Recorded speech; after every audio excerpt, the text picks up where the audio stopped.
ಯಾರಿಗೆಲ್ಲ ಜಿಲೇಬಿ ಮೀನು ಸಾಂಬಾರು ಇಷ್ಟ, ನೀವು ಈ ಥರ ದೃಷ್ಟಿ ತೆಗಿತೀರಾ ಜಿಲೇಬಿ ಮೀನು ಸಾರಿಗೆ? ಹಳ್ಳಿ ಕಡೆ ಎಲ್ಲ ಈ ಥರ ಚಾಕನ್ನು ಬಿಸಿ ಮಾಡಿಬಿಟ್ಟು ಈ ಥರ ದೃಷ್ಟಿ ತೆಗಿತಾರೆ. ಬನ್ನಿ ಈ ಮೀನು ಸಾರು ಯಾವ ಥರ ಮಾಡೋದು ಅಂತ ನೋಡೋಣ. Hi friends, welcome back to my YouTube channel. ಇವತ್ತು ನಾವು ಮೀನು ತಗೊಂಡು ಅವರೇ ಕ್ಲೀನ್ ಮಾಡಿಕೊಡ್ತಾರೆ. ನಮ್ಮ ಕಡೆ ಎಲ್ಲ ಒಬ್ಬೊಬ್ಬರು ಮಾಡಿಕೊಡೋದಿಲ್ಲ, ಒಬ್ಬೊಬ್ಬರು ಅವರೇ ಕ್ಲೀನ್ ಮಾಡಿಕೊಡ್ತಾರೆ. ಇಲ್ಲಿ ನೋಡ್ತಾ ಇರ್ಬೋದು ಜಿಲೇಬಿ ಮೀನು ಮತ್ತು ಮತ್ತಿ ಮೀನು ಎರಡನ್ನೂ ಸಹ ನಾನಿಲ್ಲಿ ಕ್ಲೀನ್ ಮಾಡಿಸ್ತಾ ಇದ್ದೀನಿ. ಎರಡು ಕ್ಲೀನ್ ಮಾಡಿಕೊಟ್ಟಾದ ನಂತರ ಇದನ್ನು ನೀಟಾಗಿ ನಾವು ತೊಳ್ಕೊಬೇಕಾಗುತ್ತೆ. ಅವರು ಸುಮ್ಮನೆ ಮೇಲೆ ದಪ್ಪ ದಪ್ಪ ಕ್ಲೀನ್ ಮಾಡಿಟ್ಟು ಹೋಗ್ತಾರೆ ಅಷ್ಟೇ, ಜಾಸ್ತಿ ಏನು ಅಷ್ಟು ನೀಟಾಗಿ ಕ್ಲೀನ್ ಮಾಡಲ್ಲ. ಒಳಗಡೆ ಇರೋದೆಲ್ಲ ತೆಗೆದುಬಿಟ್ಟು ಅದು ಏನು ಸಿಪ್ಪೆ ಇರ್ತಲ್ಲ ಅದು ತೆಗಿತಾರೆ. ಮತ್ತಿ ಮೀನಲ್ಲಿ ಏನು ಆ ಥರ ಸಿಪ್ಪೆ ಬರಲ್ಲ, ಜಿಲೇಬಿ ಮೀನಲ್ಲಿ ಸಿಪ್ಪೆ ಬರುತ್ತೆ. ಮತ್ತು ಇದಕ್ಕೆ ಮಸಾಲೆ ಬಂದು ನಾವು ಇದಕ್ಕೆ ಕಾಯಿ ಹಾಕೋದಿಲ್ಲ, ಒಂದೊಂದು ಸಾರಿಗೆ ಹಾಕ್ತೀವಿ. ಆದರೆ ಮೀನು ಸಾರಿಗೂ ಹಾಕಿ ಮಾಡ್ಬೋದು, ಆದರೆ ಒಂದೊಂದು ಟೈಮ್ ಹಾಕಲ್ಲ. ಯಾವಾಗಲೂ ನಾವು ಹಾಕಿ ಮಾಡಿದ್ದೀವಿ. ಇವಾಗ ಇದಕ್ಕೆ ಮಸಾಲೆಗಳೆಲ್ಲ ಜೋಡಿಸ್ಕೊಂಡಿದ್ದೀನಿ ನಾನಿಲ್ಲಿ. ಬನ್ನಿ ತೋರಿಸ್ತೀನಿ ಏನೇನು ಅಂತ ಹೇಳ್ಬಿಟ್ಟು. ಮೊದಲಿಗೆ ಇಲ್ಲಿ ಜಾರಿಗೆ ನಾನು ಈರುಳ್ಳಿನ ಹಾಕ್ಕೋತಾ ಇದ್ದೀನಿ. ಅಂದರೆ ಮೀಡಿಯಮ್ ಆಗಿರೋವಂಥ ಒಂದು ದಪ್ಪ 2 ಈರುಳ್ಳಿನ ನಾನು ತಗೊಂಡಿದ್ದೀನಿ. ಮತ್ತು ಇದಕ್ಕೆ ಬೆಳ್ಳುಳ್ಳಿ ತಗೊಂಡಿದ್ದೀನಿ. ಬೆಳ್ಳುಳ್ಳಿ ಹಾಕಿದ ನಂತರ ಕೊತ್ತಂಬರಿ ಸೊಪ್ಪು ಮತ್ತು ಟೊಮೊಟೊ ಸ್ವಲ್ಪ ಜಾಸ್ತಿ ಹಾಕಿದ್ರೆ ಚೆನ್ನಾಗಿರುತ್ತೆ. ನಾನು ಇಲ್ಲಿ ಮೀಡಿಯಮ್ ಸೈಜಿಂದ 4 ಟೊಮೊಟೊನ ಹಾಕ್ತಾಯಿದ್ದೀನಿ. ಇದನ್ನೆಲ್ಲ ಜಾರ್ಗೆ ಹಾಕ್ಬಿಟ್ಟು ಇವಾಗ ಈ ಜೀರಿಗೆ ಮತ್ತು ಈ ಚಕ್ಕೆ ಲವಂಗ ಮತ್ತು ಮೆಂತ್ಯ ಇಷ್ಟನ್ನು ಹುರ್ಕೋಬೇಕು. ಮೀನು ಸಾಂಬಾರು ಇದು ಹಾಕಿದ್ರೇ ಟೇಸ್ಟ್ ತುಂಬ ಚೆನ್ನಾಗಿರುತ್ತೆ. ಮೀನು ಹುಳಿಗೆ ಇದು ಹುಳಿ ಮಾಡ್ತಾ ಇರೋದು, ಯಾಕಂದರೆ ಮೀನಲ್ಲಿ ಹುಳಿನೇ ಚೆನ್ನಾಗಿರುತ್ತೆ, ಬೇರೆ ಏನು ಅಷ್ಟು ಚೆನ್ನಾಗಿರೋದಿಲ್ಲ. ಅದಕ್ಕೋಸ್ಕರ ಅದರಲ್ಲೂ ಈ ಜಿಲೇಬಿ ಮೀನಿಗೆ ಈ ಥರ ಜೀರಿಗೆ ಎಲ್ಲ ಹಾಕಲೇಬೇಕು. ಅದು ಸ್ಮೆಲ್ ಒಂಥರ ಗಮ್ ಅಂತ ಅನ್ನುತ್ತೆ, ಚೆನ್ನಾಗಿರುತ್ತೆ ಹುಳಿ ತಿನ್ನಲಿಕ್ಕೆ. ಮತ್ತು ನೋಡಿ ಈ ಥರ ಲೈಟಾಗಿ ಬಿಸಿ ಮಾಡ್ಕೋಬೇಕು, ಅಷ್ಟೊಂದೇನು ಬಿಸಿ ಮಾಡೋ ಅವಶ್ಯಕತೆ ಇಲ್ಲ, ಸ್ವಲ್ಪ ಬೆಚ್ಚಗೆ ಬಿಸಿ ಮಾಡಿಕೊಂಡ್ರೆ ಸಾಕು. ಇವಾಗ ಬಿಸಿ ಆಗಿದೆ, ಇದೆಲ್ಲ ನಾನು ಜಾರ್ಗೆ ಹಾಕ್ಕೊಂಡು ರುಬ್ಕೋತಾ ಇದ್ದೀನಿ. ಮತ್ತು ಮೀನನ್ನು ನೋಡಿ ಅವ್ರು ಕ್ಲೀನ್ ಮಾಡಿ ಕೊಟ್ಟಿದ್ರಲ್ಲ, ಇಲ್ಲಿ ನಾನು ಇನ್ನೊಂದು ಸಾರಿ ಕ್ಲೀನ್ ಮಾಡ್ಕೊತಾ ಇದ್ದೀನಿ ಯಾವ ಥರ ಅಂತ ಹೇಳ್ಬಿಟ್ಟು.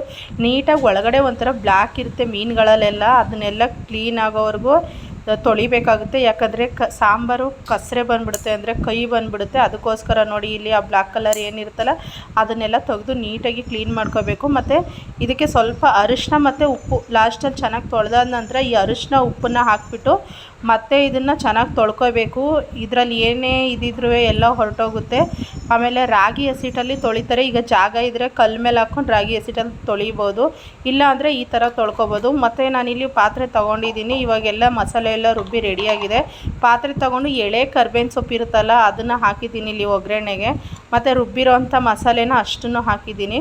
ಇದು ಹಾಕಿದ ನಂತರ ಇದಕ್ಕೆ ಅರಿಶಿನ ಪುಡಿ, ಧನಿಯಾ ಪುಡಿ ಮತ್ತು ಚಿಲ್ಲಿ ಪೌಡರ್ ಇಷ್ಟನ್ನು ಸಹ ಹಾಕಿಬಿಟ್ಟು ಮತ್ತು ಎಷ್ಟು ಬೇಕೋ ಅಷ್ಟನ್ನು ಉಪ್ಪು ಹಾಕ್ಕೋಬೇಕು. ಇವಾಗ ನೋಡಿ ಇದನ್ನೆಲ್ಲ ನೀಟಾಗಿ ಮಿಕ್ಸ್ ಮಾಡ್ಕೊಬಿಟ್ಟು ಇದಕ್ಕೆ ಎಷ್ಟು ಬೇಕೋ ಅಷ್ಟು ಉಪ್ಪು ಹಾಕ್ಕೋಬೇಕು.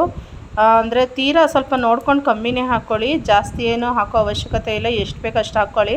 ಕಮ್ಮಿ ಆದರೆ ಬೇಕಾದರೆ ಆಮೇಲೆ ಮತ್ತೆ ಇನ್ನೊಂದು ಸರಿ ಹಾಕ್ಕೋಬೋದು. ನಾನಿಲ್ಲಿ ಸ್ವಲ್ಪನೇ ಹಾಕ್ಕೋತಾ ಇದ್ದೀನಿ, ಕಮ್ಮಿ ಆದರೆ ಆಮೇಲೆ ಹಾಕ್ಕೊಳ್ಳೋಣ ಅಂತ ಹೇಳ್ಬಿಟ್ಟು ಇದನ್ನು ನೀಟಾಗಿ ಮಿಕ್ಸ್ ಮಾಡಬೇಕು. ಈ ಥರ ತಿರುಗಬೇಕು, ಖಾರ ಎಲ್ಲ ಉಪ್ಪು ಹಿಡಿಬೇಕಲ್ಲ. ಆಮೇಲೆ ಇದಕ್ಕೆ ಅಳತೆಗೆ ತಕ್ಕಂತೆ ನೀರು ಎಷ್ಟು ಬೇಕಷ್ಟು, ನಾನು ಜಾರಿನ ನೀರು ಇವಾಗ ಹಾಕಿದ್ದು, ಖಾರ ರುಬ್ಬಿರೋಂಥ ಜಾರ್ ನೀರು ಇದಕ್ಕೆ ಹಾಕಿದ್ದೀನಿ ಇವಾಗ.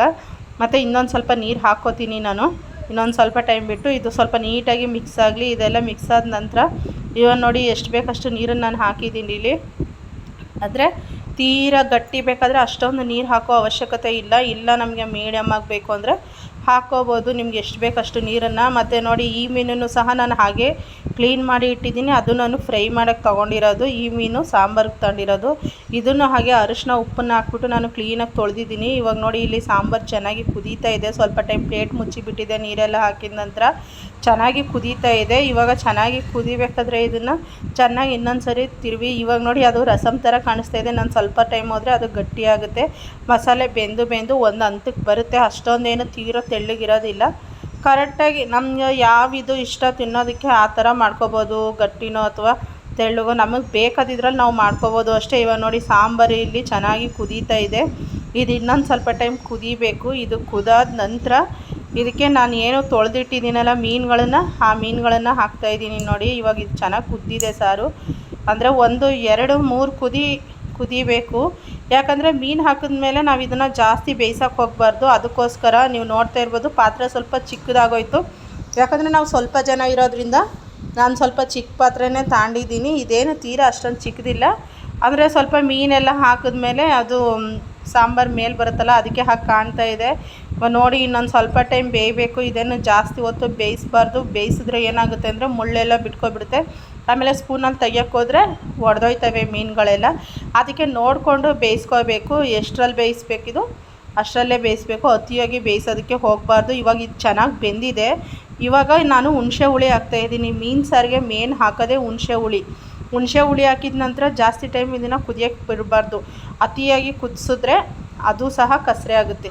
ಮೀನು ಹುಳಿ ಹಾಕಿರ್ತೀವಲ್ಲ, ಅತಿಯಾಗಿ ಕಸರೆ ಆಗುತ್ತೆ. ಮತ್ತು ಲಾಸ್ಟಲ್ಲಿ ನಾನು ಇದಕ್ಕೆ ದೃಷ್ಟಿ ತೆಗಿತಾ ಇದ್ದೀನಿ. ಹಳ್ಳಿ ಕಡೆ ಹಾಗೆ ಮೀನು ಸಾಂಬಾರು ಮಾಡಿದ್ರೆ ಈ ಥರ ಚಾಕಾಗಲಿ ಇಲ್ಲ ಕುಡ್ಲು ಅಂತ ಹೇಳ್ತಾರಲ್ಲ, ಆ ಥರ ಸುಟ್ಬಿಟ್ಟು ಬೆಂಕಿಲಿ ಅದನ್ನು ಸುಟ್ಬಿಟ್ಟು ಈ ಥರ ದೃಷ್ಟಿ ತೆಗಿತಾರೆ. ನಮ್ಮ ಕಡೆ ಎಲ್ಲ ಈ ಥರ ಮಾಡ್ತಾರೆ. ಕೆಲವ್ರು ಮಾಡ್ತಾರೆ, ಕೆಲವ್ರು ಮಾಡಲ್ಲ. ಆದರೆ ನಾವು ಮಾಡ್ತೀವಿ. ಈಗ ನೋಡ್ಬೋದು ಸಾಂಬಾರೆಲ್ಲ ಕರೆಕ್ಟಾಗಿ ಬೆಂದಿದೆ. ಎಷ್ಟು ಕಲರಾಗಿ ಚೆನ್ನಾಗಿ ಕಾಣಿಸ್ತಾ ಇದೆ ಅಂತ ಹೇಳ್ಬಿಟ್ಟು ತುಂಬ ಚೆನ್ನಾಗಿರುತ್ತೆ. ಇದಕ್ಕೆ ಮುದ್ದೆ ಮಾಡಿದ್ರಂತೂ ಸೂಪರ್ ಕಾಂಬಿನೇಷನು. ಮುದ್ದೆ ಮತ್ತು ರೈಸ್ಗೆ ತುಂಬ ಚೆನ್ನಾಗಿರುತ್ತೆ ಈ ಮೀನು ಹುಳಿನ. ಮತ್ತು ಇದಾಗಿತ್ತು ಇವತ್ತಿನ ರೆಸಿಪಿ. ಸಾಂಬಾರೆಲ್ಲ ಇವಾಗ ನಾನು ಆಫ್ ಮಾಡಿದ್ದೀನಿ, ನೋಡ್ತಾ ಇರ್ಬೋದು, ಎಲ್ಲ ಆಫ್ ಮಾಡಿದ್ದೀನಿ. ಯಾರಾದರೂ ನನ್ನ ಚಾನಲ್ ಫಸ್ಟ್ ಟೈಮ್ ನೋಡ್ತಾಯಿದ್ರೆ ಪ್ಲೀಸ್ ಸಬ್ಸ್ಕ್ರೈಬ್ ಮಾಡ್ಕೊಂಡು ಸಪೋರ್ಟ್ ಮಾಡಿ. ನಿಮ್ಮ ಸಪೋರ್ಟ್ ನಮಗೆ ತುಂಬ ಮುಖ್ಯ. ವಿಡಿಯೋ ನೋಡಿದ್ದಕ್ಕಾಗಿ ಧನ್ಯವಾದಗಳು.